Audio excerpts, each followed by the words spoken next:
Good morning, allies. So I got a question, actually a couple of questions, and the only reason I'm actually remembering to bring it up is because I got asked so many times about it. I kind of buried the lead on that Meritac flashlight that I got from CountyCom. I was all RMA'd up, ready to go, ready to send it back. This is a very aggressive driver here in this Explorer XLT. I'm waiting for her to cut me off. But I'm not gonna let it. I'm not gonna let her. Just get her mirror down. She's doing her makeup.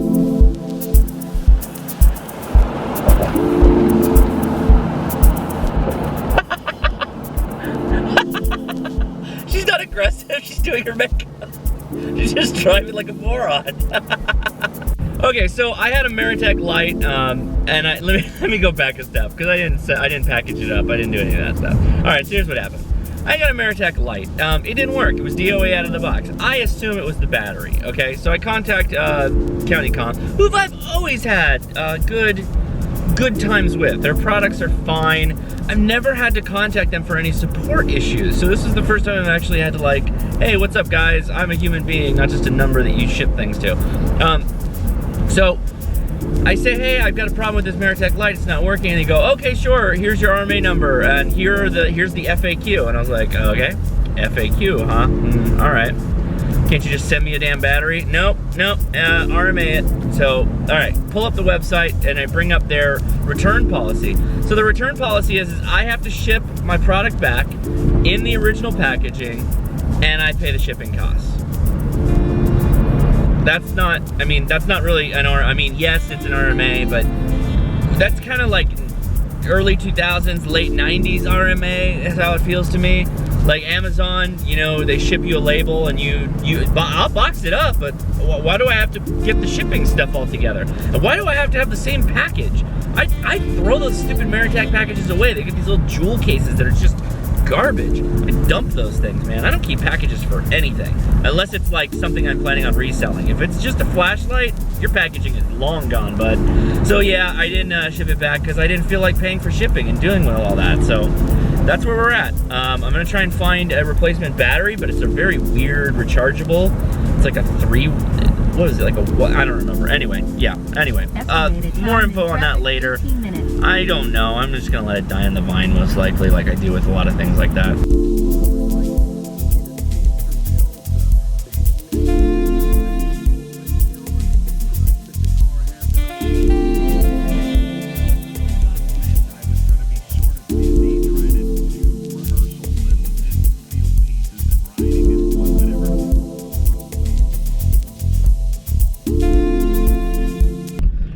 So I got what's called a bad beat today. It's a no fault of your own. You think you're doing good and you still get like a...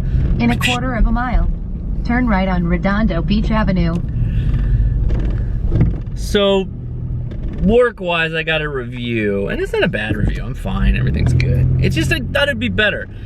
And that's something, you know, I want to talk about. I want to talk about today. And it's, you know, my wife, bless her heart, I don't mean it in that way. Turn right.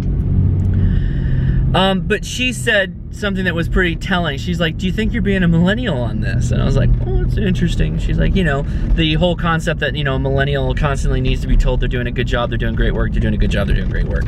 I am intimately aware of telling people, don't tell me, give me criticism. Tell me what I'm doing wrong. I don't care what I'm doing right. Tell me what I'm doing wrong. I don't want to be coddled. I don't want any of that. I want the hard truth. I want the things I can fix. That's the only thing that's going to make me better. Redondo Beach Avenue. Better at my job, better as an engineer, better as a man even. Better as a father. All that stuff. So I don't want to believe that I'm being a millennial. So then what else is going on? Well, what's going on is... Turn left on Manhattan Beach Boulevard. I'm competing against really good people. And that's it. That's probably what's going on. And that is a good place to be. It challenges you to be better. It challenges you to improve yourself. And that could be a bad thing, because you think you're doing great, and sometimes you realize you're not so hot after all. Now, time phasing is the worst thing. That really, when this all went down was before I had some amazing milestones. But hey, that's the breaks sometimes. Yeah, hurts to say it, but that's kind of how things go.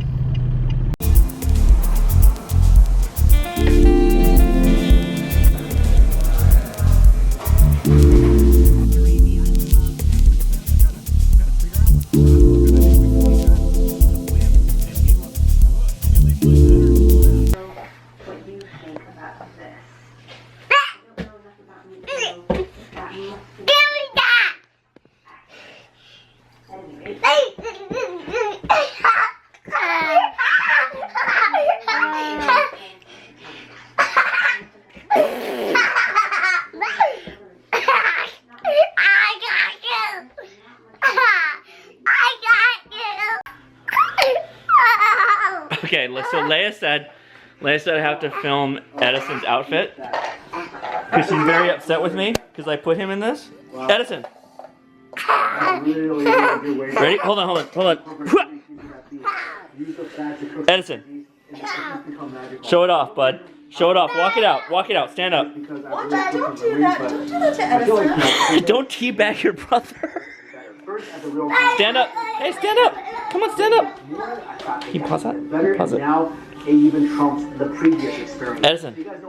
So I like the outfit. I think it gives him all the mobility and class that he requires as a young man.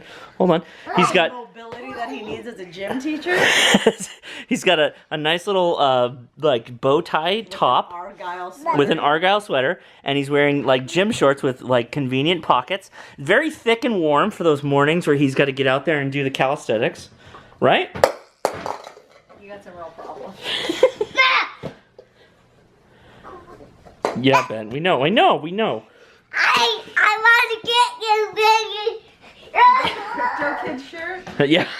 Come here, Ben. Come here. Let me show you. Let me see the shirt. Do it. Come here. Where did Daddy get this shirt from? I don't know. I don't know.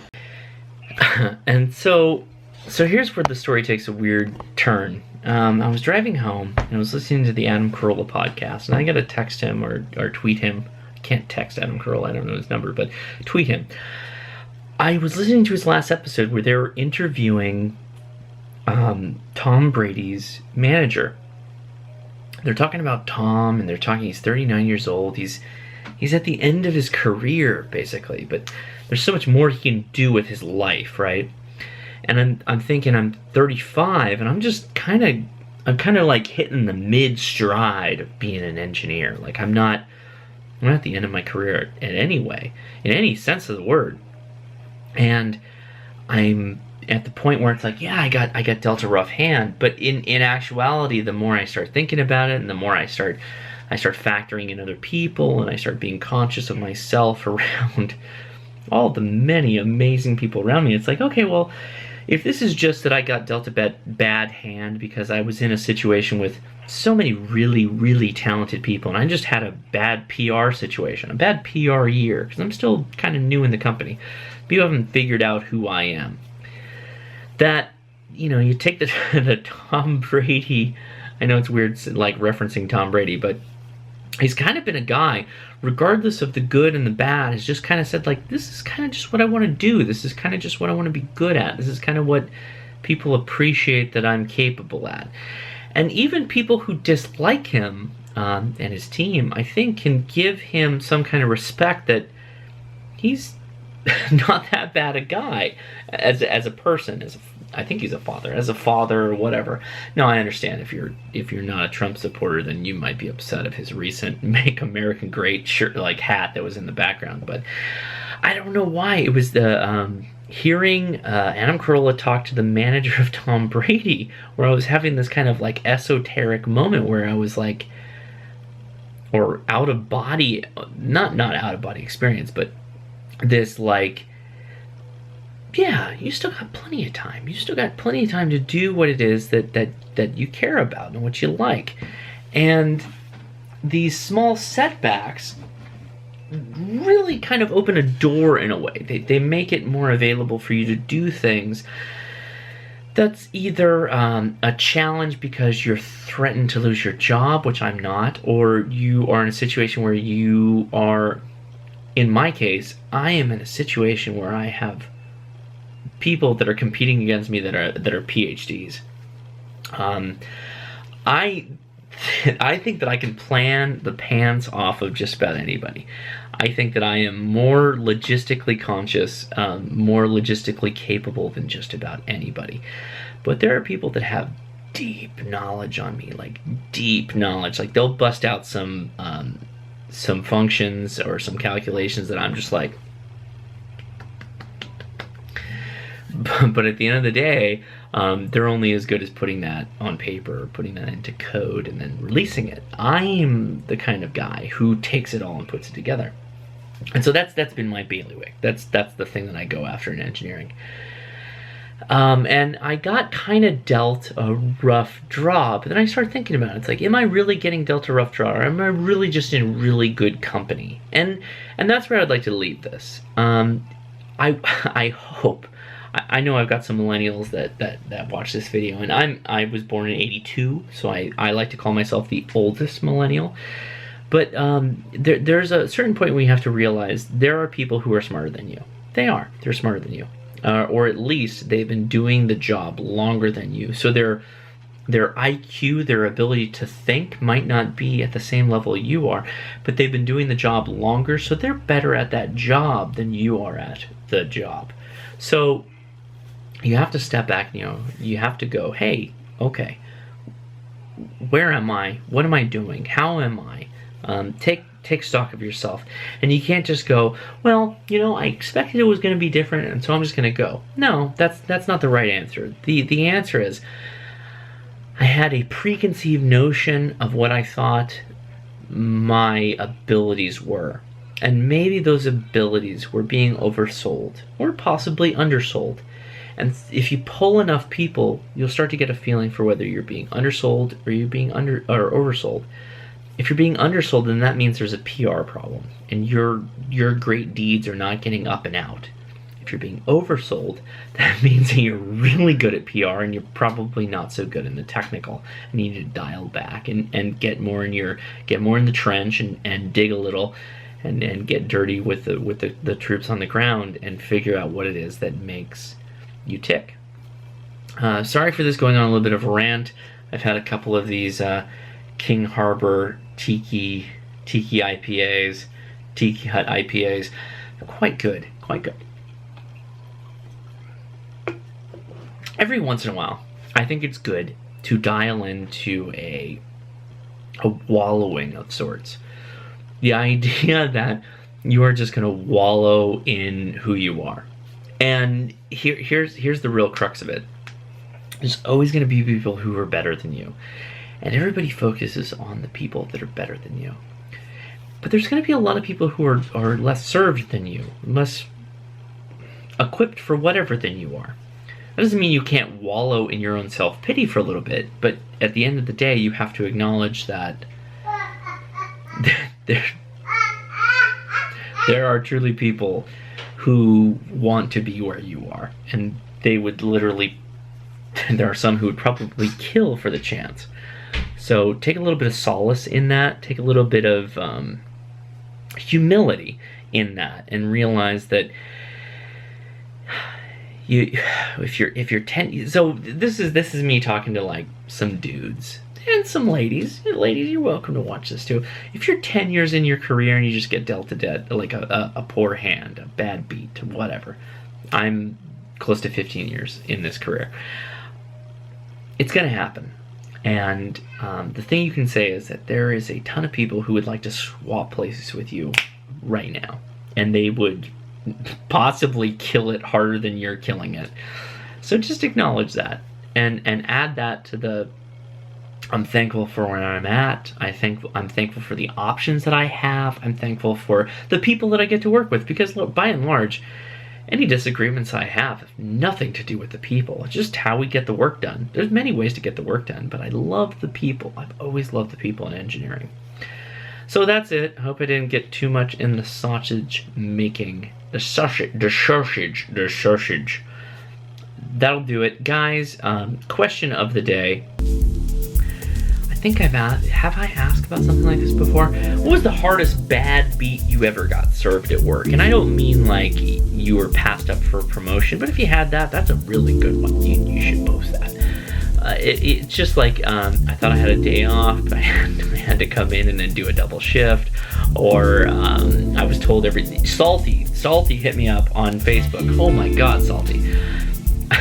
Telling me that I gotta go to an audit. And I'm calling people, and up to the last hour almost, I'm pulling in hardware to make this audit work because my part was busted. Like that kind of stuff. Like we go through so many things that are not acknowledged by management. They're not acknowledged in the good work that you do. And they'll never be acknowledged. They'll never be something that you're like, yeah, I got like 0.5% off that. No, you're never getting anything off of that. What is those things? Like you went above and beyond, and it was just like a fucking dead fish. I'm sorry. Ooh. A dead fish is just when a dead fish flops on the dock. What does it do? It just goes done. You did the right thing. 0 kudos. That's what I want to hear. All right, guys. I'll leave it at that. Thanks so much for watching. If you have not already, give me a thumbs up.